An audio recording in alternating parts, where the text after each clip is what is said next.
Before using the analyzer, firstly check that the particle filter is clean. Also check that the water trap has no moisture in it. If necessary, gently remove the rubber bung and then replace it. Make sure that there's no water left in the flue probe hose from your previous tests.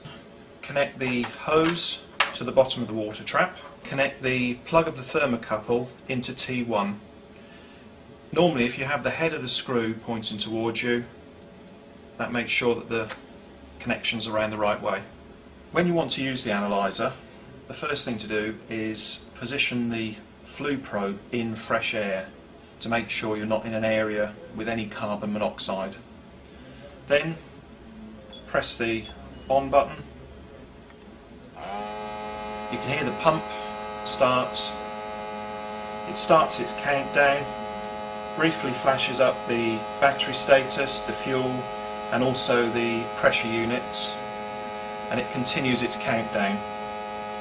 On a KANE 425, the fresh air purge normally lasts somewhere between 30 seconds and a minute. On a KANE 455, it normally lasts 90 seconds. When the instrument's finished its fresh air purge, initially move the dial to the ratio position. You can then check that the CO reading in fresh air is 0. Then move the dial to the oxygen and efficiency position. In fresh air, the oxygen reading should be 20.9%. Now that may vary by 0.1% either way, so either 20.8 or 21% is perfectly acceptable.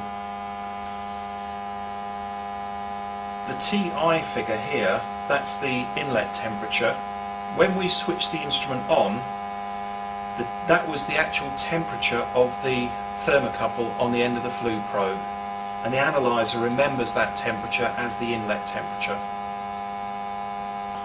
Next, move the dial round to the status position.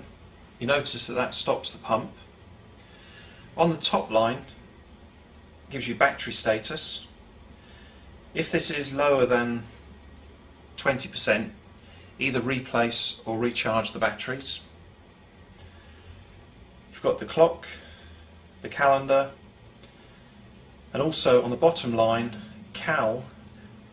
That's the number of days before the instrument's due for its next check and recalibration.